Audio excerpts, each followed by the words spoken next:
Liste de films d'un acteur. Dans la fenêtre d'édition d'un acteur, nous allons ajouter la liste de ses films. Pour cela, nous allons copier du code provenant du module film_actor.xml. Copions dans le presse-papier le composant TableView de film_actor. Déplaçons-nous dans le module acteur.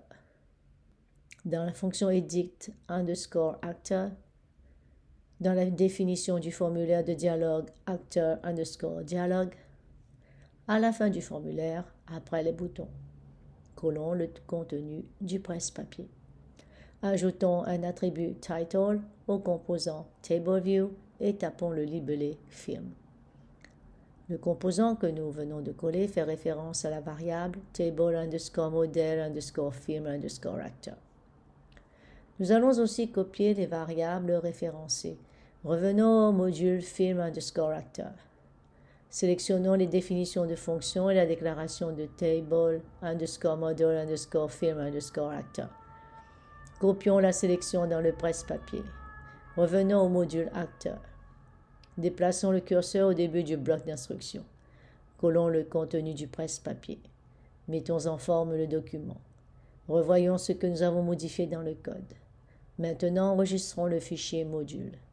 Testons la fonction edit_actor. Le composant TableView apparaît bien au bas du formulaire avec un titre Film. Pour le moment, il affiche tout le contenu de la table film_actor. Nous allons ajouter la condition pour n'afficher que les films de l'acteur. Filtrer les films de l'acteur. Allons dans le module acteur. Dans la fonction edit_actor, c'est la fonction query_film_actor qui fournit les lignes affichées dans le composant film. Dans la requête SQL, nous allons ajouter une clause where pour tester le champ actor_name de la table film_actor. Le nom de l'acteur sera un paramètre de la requête qui sera interpolé au moment de l'exécution de la requête. Les expressions à interpoler sont à placer entre des doubles accolades.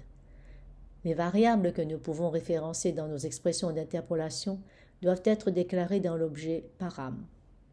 Déclarons un paramètre de type string ayant pour nom actor_name. Nous pouvons maintenant référencer ce paramètre actor_name dans notre expression d'interpolation.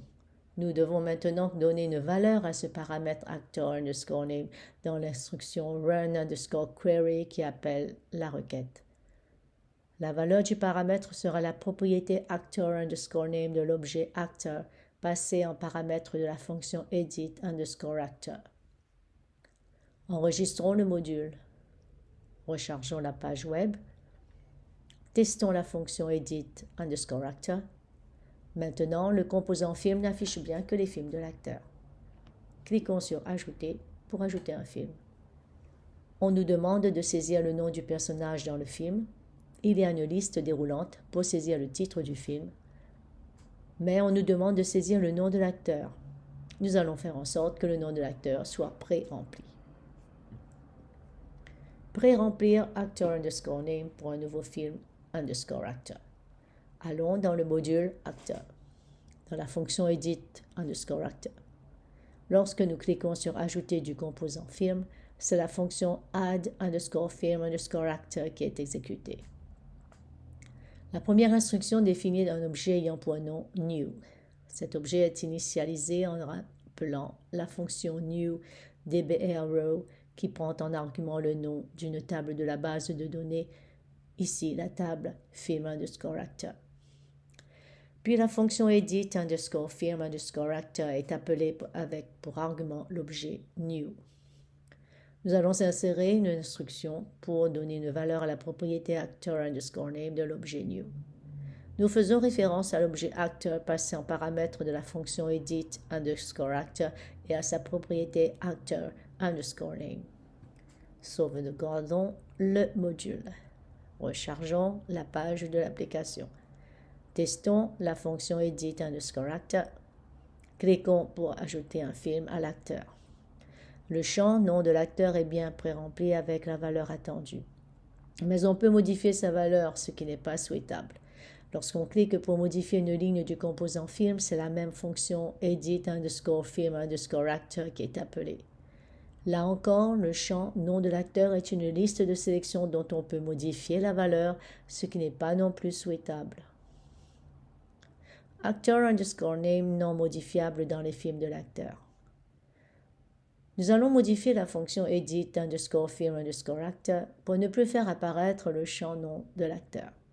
L'objet dialogue ayant pour nom film_actor_dialogue décrit les composants du formulaire.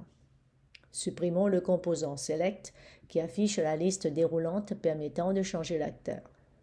Enregistrons le module. Rechargeons la page de l'application.